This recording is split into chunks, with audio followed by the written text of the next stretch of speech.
Me viennent les mots. Silence. Il nous faut le silence, avant tout le silence. Je réclame sur le champ un silence généralisé, irréductible, incoercible. Le silence dans nos vies, le silence en nos nuits, le silence des rêves et celui de l'ennui. J'en appelle sur le champ un silence universel. J'exige l'immédiat engluement de toute chose et de tout être dans un silence d'acier, un silence de fonte. Je prescris le silence des feuilles qui bruissent au souffle d'un matin, du chant du coq au lointain, du bondissement de la mouche à l'oreille, celui du crapaud qui grasseille aux rives de l'étang. Silence abouchant, vent à la houle, et leurs humeurs se parfondent. Cette manière de silence que le frôlement de ta robe coulant entre mes doigts, qu'on la lance.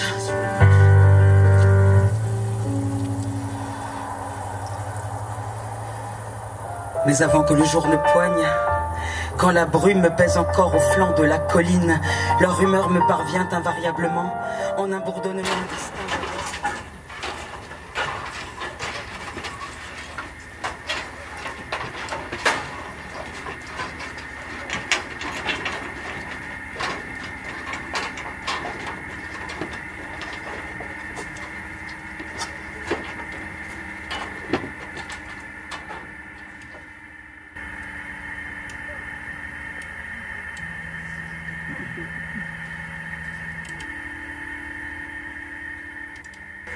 Silence. Il nous faut le silence, avant tout le silence, avant tout. Je réclame sur le champ un silence généralisé, irréductible, incoercible. Le silence dans nos vies, le silence en nos nuits, le silence des rêves et celui de l'ennui. J'en appelle sur le champ un silence universel. J'exige l'immédiat engluement de toute chose et de tout être dans un silence d'acier, un silence de fonte. Je prescris le silence des feuilles qui bruissent au souffle d'un matin, du chant du coq au lointain, du bondissement de la mouche à l'oreille, celui du crapaud qui grasseille aux rives de l'étang. Silence. Je prescris cette sorte de silence que rapporte le clapotement de nos sexes humides s'abouchant, dérivant à la houle, et leurs humeurs se parfondent. Cette sorte de silence que le frôlement de ta robe coulant entre mes doigts, quand la voilà qui gît sur le plancher désert, le silence d'une fluée de vin dans mon gobelet de verre, et son reflet jette ses rubis alentour.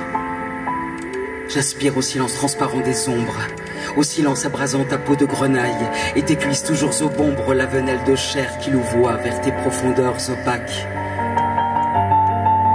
Terminons-en avec les mots, tous les mots, coulons les mots dans le silence, que les mots enflent de silence, que le silence vienne à bout des mots qui chantent. Taisons de vociférantes incantations, taisons de grâce, nos fracassantes interlocutions, nos jacasses stridentes, ce tapage incessant, ordonnons le silence, réduisons au silence, jusqu'aux atomes des mots mêmes, ceux-là mêmes qui font le silence, et bruissent continuellement de fureur et de rage dans leur enveloppe étanche.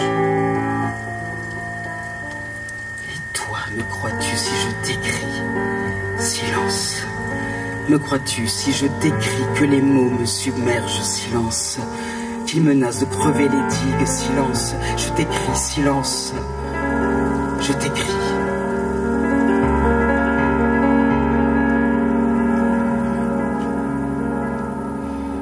Mais avant que le jour ne poigne, quand la brume pèse encore au flanc de la colline, leur humeur me parvient invariablement en un bourdonnement indistinct, d'abord grandement roulant au lointain. Ceux-là sont des mots de peu, des mots sans beaucoup d'épaisseur, des mots ténus, des mots fluets en bouffées, des mots sans suite et sans effet. Je peux rien entendre, et le flot s'épaissit, chargé de mots scories et d'autres foutreries, de mots fatra, mots charabia, et de trois mots galimatia, de mots brouillamini, de mots amphigories, de mots imbroglio et de mots grommelou et pire, de mots impurs, de mots hydrocarbures, de mots fossiles, de mots faciles aussi, de mots grossiers, quelques mots oubliés, de mots à l'abandon, à l'abandon, de mots de déchéance, pas de chance, de mots atrabilaires, de mots patibulaires, même des mots valétudinaires, silence.